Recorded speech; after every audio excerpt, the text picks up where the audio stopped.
स्वागत है दोस्तों आप सबका। आज हम इस वीडियो में चर्चा करने जा रहे हैं भारतीय राज्य व्यवस्था की जो चैलेंज सीरीज चल रही है उसकी जो 5वीं सीरीज़ है, इस पर चर्चा करेंगे। इसमें हम राजनीति विज्ञान की जो राज्य व्यवस्था से संबंधित महत्वपूर्ण प्रश्न हैं जो सभी प्रतियोगी परीक्षाओं हेतु महत्वपूर्ण हैं, कोई न कोई एग्ज़ाम में आए हुए हैं या आने वाले एग्ज़ाम में बहुत ही महत्वपूर्ण स्थान रखते हैं, उन प्रश्नों पर हम चर्चा करने जा रहे हैं आज। तो अगर आपने ये चैनल सब्सक्राइब नहीं किया दोस्तों तो चैनल को सब्सक्राइब कर लीजिएगा ताकि जो भी मैं वीडियो अपलोड करूँ उसका नोटिफिकेशन आपको मिल सकें। और ये वीडियो आखिर तक ज़रूर देखना, इन सारे प्रश्नों के आप उत्तर देने की कोशिश करना। और ये वीडियो अगर आपको पसंद आए तो लाइक और शेयर जरूर करना। और हर प्रश्न के साथ में आप आंसर देने के साथ साथ दोस्तों आप अपने सही और गलत का हिसाब रखना ताकि आपको लगे कि 10 प्रश्नों में से आपके कितने सही है और कितने गलत हैं। चलिए दोस्तों, बिना कोई देरी के हम शुरू करते हैं। पहला जो प्रश्न है, राष्ट्रपति पर महाभियोग लगाने हेतु किसी सदन में महाभियोग प्रस्ताव पर उस सदन के कितने सदस्यों के हस्ताक्षर अनिवार्य हैं। दोस्तों, भारतीय संविधान का अनुच्छेद 61 जो है राष्ट्रपति पर महाभियोग की अनुमति देता है। उसका जो प्रोसेस है वो अनुच्छेद 61 में है। तो प्रश्न ये है कि किसी भी सदन में हम महाभियोग प्रस्ताव ला सकते हैं, तो किसी सदन में वो जो महाभियोग प्रस्ताव रखा जाता है, रखने से पूर्व कितने सदस्यों की अनुमति या उसका जो है अनुमोदन जरूरी है। क्या ऐसा है कि एक सदस्य चाहता है राष्ट्रपति पर महाभियोग लेकर आ सकता है, या कितने सदस्यों की, मिनिमम कितने सदस्यों की शर्त लगी हुई है वो आपको बताना है। लोकसभा में लेके आ रहे हैं तो लोकसभा के कितने सदस्य, और राज्यसभा में लेके आ रहे हैं तो राज्यसभा के कितने सदस्य। आप आंसर करने की कोशिश कीजिएगा दोस्तों, और फिर आप सही और गलत भी निकालना। तो इसमें है दोस्तों, जिस सदन में ये प्रस्ताव लाते हैं, यानी दोनों सदन में से आप किसी में ला सकते हो, उसका 1/4 सदस्यों के हस्ताक्षर होने अनिवार्य हैं। 1/4 कहें या 25% कहें, इतने सदस्यों का हस्ताक्षर हो तभी वो प्रस्ताव पेश हो सकता है। अगला प्रश्न दोस्तों, राज्य निर्वाचन आयोग का उल्लेख भारतीय संविधान के किस अनुच्छेद में उल्लेखित हैं। राज्य निर्वाचन आयोग का प्रावधान कहें या उल्लेख कहें, भारतीय संविधान के किस अनुच्छेद में है। उत्तर देना है दोस्तों आपको। आपकी जानकारी के लिए बता दी जाए कि राज्य निर्वाचन आयोग जो हैं वो स्थानीय स्वशासन संस्थाओं के चुनावों का आयोजन करते हैं, और राष्ट्रीय निर्वाचन आयोग संसद, विधानसभाओं, राष्ट्रपति, उपराष्ट्रपति, उन सभी के जो निर्वाचन संबंधी कार्य हैं वो राष्ट्रीय निर्वाचन आयोग करता है, और स्थानीय निकाय जो हैं उनके निर्वाचन का कार्य राज्य निर्वाचन आयोग करता है। तो प्रश्न ये है कि राज्य निर्वाचन आयोग का उल्लेख भारतीय संविधान के कौन से अनुच्छेद में। अनुच्छेद हैं 243 के। कौन सा अनुच्छेद है दोस्तों? अनुच्छेद 243 के।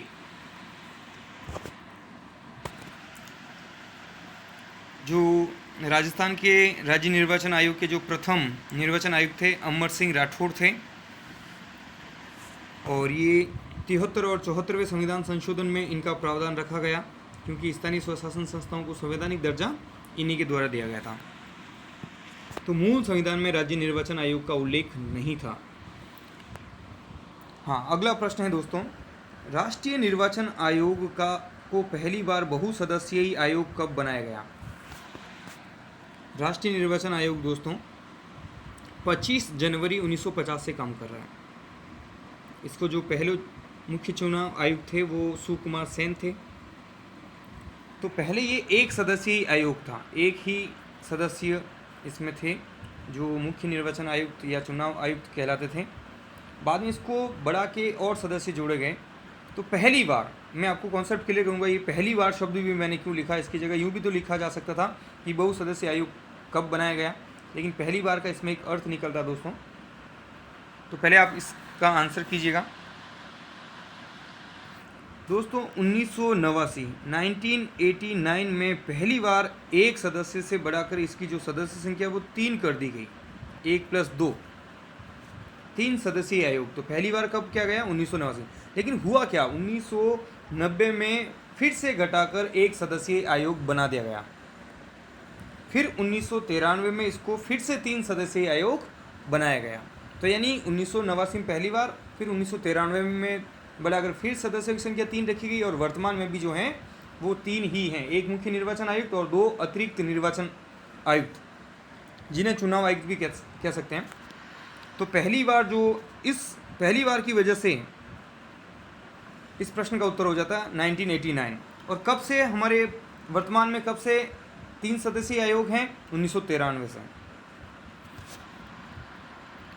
हाँ, अगला प्रश्न है दोस्तों आपके लिए, और राष्ट्रीय निर्वाचन आयोग के लिए बता दूं कि ये संसद, विधानसभाएं, राष्ट्रपति, उपराष्ट्रपति, इन सब के चुनावों का आयोजन, या जैसे कि मतदाता सूचियाँ तैयार करवाना, चुनावों का जो है लेखा जोखा रखना, ये सारे कार्य, चुनाव संबंधी कार्य राष्ट्रीय स्तर पर जो भी हैं वो राष्ट्रीय निर्वाचन आयोग करता है। राजनीतिक दलों को मान्यता देना, उनको रद्द करना। अगला प्रश्न है दोस्तों, भारतीय संविधान की किस अनुसूची में राज्यों के लिए राज्यसभा की सीटों का आवंटन किया गया है? यानी प्रश्न ये है कि जो राज्यसभा की सीटों का आवंटन है, प्रत्येक राज्य की कितनी सीटें हैं, जो इसका निर्धारण है भारतीय संविधान की किस अनुसूची में है। आप आंसर करने की कोशिश कीजिए और आप अपना जो है नंबर काउंट कीजिएगा कि आपके कितने प्रश्न सही हो रहे हैं और गलत, और फिर आउट ऑफ 10 आप अपने आप को मार्क्स दें, ताकि आपकी तैयारी कितनी पुख्ता है वो पता चलेगी। और दोस्तों, डरने की ज़रूरत नहीं है, मैं बहुत अच्छे प्रश्न लेने की कोशिश करूँ, तो अगर गलत भी होते हैं तो कोई डरने की ज़रूरत नहीं है, लेकिन नेक्स्ट टाइम ये प्रश्न आपके गलत नहीं हो गई, ये ध्यान रखना। तो किस अनुसूची में राज्यसभा की सीटों का आवंटन किया गया है राज्यों के लिए, उस अनुसूची का नाम आपको बताना है। उत्तर है चौथी अनुसूची। कौन सी अनुसूची दोस्तों? चौथी अनुसूची। अगला प्रश्न है दोस्तों आपके लिए, यदि कोई राज्यपाल के पद पर हैं और उसके व्यक्तिगत कार्यों के लिए सिविल मामला चलाना हो तो उन्हें कितने समय पूर्व नोटिस देना अनिवार्य है? तो मैं आपको बता दूं दोस्तों कि जो उनके जो व्यक्तिगत कार्य हैं उनके लिए सिविल मामला चलाया जा सकता है, भले ही वो वर्तमान में कोई राज्यपाल के पद पर हो, संवैधानिक पद पर हो, लेकिन सिर्फ सिविल मामले दोस्तों। तो सिविल मामले चलाने के लिए उन्हें कितने समय पूर्व नोटिस देना जरूर, बिना नोटिस दिए ये मामला आप शुरू नहीं कर सकते हो। तो ये नोटिस कितने समय पूर्व देना जरूरी है, समय आपको बताना है। आप कोशिश कीजिएगा, और मुझे लग रहा है बहुत सारे जो लोग हैं वो मैं आपको बता रहा हूँ कि आप किसकी तरफ आपका ध्यान जा रहा है। पहले मैं इसका सही उत्तर बता देता हूँ दोस्तों, 2 माह पूर्व। कितने समय पूर्व? 2 माह पूर्व। आपने सबने शायद 14 दिन सोचा होगा, क्योंकि महाभियोग लगाने से पहले या ऐसे कोई भी हटाने के जो भी प्रोसेस हैं, तो मेरे ख्याल से जो आपके जहन में आया है वो 14 दिन आया होगा, जो कि गलत उत्तर है दोस्तों। 2 माह पूर्व, सिविल मामला चलाने से 2 माह पूर्व उनको नोटिस देना जरूरी है। फिर देखिएगा, गोवा राज्य का गठन कब किया गया? गोवा राज्य का गठन कब किया गया? उत्तर आपको बताना है। आप सन भी बताएं तो आप अपने उत्तर को सही माने, सन तक बता दोगे तो चलेगा। 30 मई 1987, 30 मई 1987 में गोवा राज्य का गठन किया गया था। पहले ये राज्य नहीं था, केंद्र शासित प्रदेश, फिर राज्य के रूप में कन्वर्ट किया गया। अगला प्रश्न है दोस्तों, निजता का अधिकार, राइट टू प्राइवेसी, किस अधिकार में अंतर्निहित है? यानी भारतीय संविधान के किस अनुच्छेद में या किस जो मूल अधिकार है उसमें निजता का अधिकार ऑलरेडी उसी में काउंट किया है। सुप्रीम कोर्ट के एक डिसीजन में ये कहा कि निजता का अधिकार इस अधिकार में, तो वो अधिकार आपको बताने कि कौन से अधिकार में निजता का अधिकार को अंतर्निहित माना है। दोस्तों, इस प्रश्न का सही उत्तर है अनुच्छेद 21, जीवन का अधिकार जो है उसी में निजता का अधिकार, राइट टू प्राइवेसी को काउंट किया गया है। अगला प्रश्न दोस्तों, किस संविधान संशोधन के द्वारा गोवा, दमन दीव को भारत का संघ राज्य क्षेत्र घोषित किया गया? पहले आपको पता हो तो जब हमारा देश आज़ाद हुआ, गोवा और ये जो क्षेत्र हैं वो भारत को आज़ादी के समय नहीं मिला, बाद में पुर्तगालियों से छुड़वा कर भारतीय सेना ने कार्रवाई करके छुड़वा के हमारे भारतीय संघ में मिलाया था, तो इन्हें फिर अपने भारतीय संघ राज्य क्षेत्र घोषित किया गया था।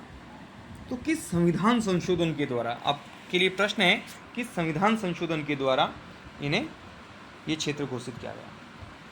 तो इसका उत्तर है दोस्तों 12वां संविधान संशोधन 1962, 12वां संविधान संशोधन अधिनियम 1962। अगला प्रश्न है दोस्तों आपके लिए, राज्य का महाधिवक्ता का प्रावधान किस अनुच्छेद में है? भारतीय संविधान के किस अनुच्छेद में महाधिवक्ता का प्रावधान है? महाधिवक्ता केंद्र में एक पद है दोस्तों, आपको बताओ तो महान्यायवादी। ठीक उसी की तर्ज पर राज्यों के लिए भी ये पद रखा गया है। महान्यायवादी का उल्लेख अनुच्छेद 76 में है। महाधिवक्ता का जो उल्लेख है वो कौन सा अनुच्छेद में है, ये आपके लिए प्रश्न है। ये राज्य का जो है सर्वोच्च विधिक अधिकारी है। जो कार्य केंद्र में महान्यायवादी करता है वही कार्य महाधिवक्ता करता है। सरकार को कानूनी राय देता है, न्यायालयों में सरकार का पक्ष रखता है। तो प्रश्न ये है कि महाधिवक्ता का उल्लेख या प्रावधान कौन से अनुच्छेद में है? इसका सही उत्तर है दोस्तों अनुच्छेद 165। कौन सा अनुच्छेद में है? अनुच्छेद 165। अगला और आखिरी प्रश्न आज का, विधि द्वारा स्थापित प्रक्रिया शब्दावली किस देश के संविधान से ली गई है? यानी संविधान के जो स्रोत हैं दोस्तों, वहाँ से ये प्रश्न मैंने बनाया है। तो आपको ये बताना है कि अनुच्छेद 21 में इसका उल्लेख है और ये किस देश के संविधान से हमने ये लिया है। तो उस देश का आपको नाम बताना है। विधि द्वारा स्थापित प्रक्रिया, और इसका जो सही उत्तर है दोस्तों वो है जापान। विधि द्वारा स्थापित प्रक्रिया जो अनुच्छेद 21 में उल्लेखित है वो जापान के संविधान से ली गई है। तो आज की इस वीडियो में इतने ही प्रश्न। आप अपने मार्क्स चेक कीजिएगा दोस्तों कि 10 में से आपके कितने सही हुए हैं। और ये वीडियो अगर आपको पसंद आया दोस्तों तो इसे आप लाइक और शेयर ज़रूर कीजिएगा अपने दोस्तों के साथ में, ताकि इसका फ़ायदा और भी लोगों को मिले। और अपनी नॉलेज को टेस्ट कीजिएगा। मेरी जो चैलेंज सीरीज चलती है आप पढ़ते रहिए, और पढ़ने के बाद इस चैलेंज सीरीज़ को एक चैलेंज के रूप में लें और आप टारगेट रखिए कि 10 में से आप कितने सही कर सकते हो, कितने आपके सही हो रहे हैं। और हर चैलेंज सीरीज के साथ आप अपना जो है लेवल सुधारिए। कोशिश कीजिए कि आपके ज़्यादा से ज़्यादा सवाल सही हों। बहुत बहुत धन्यवाद दोस्तों आप सबका। जय हिंद, जय भारत।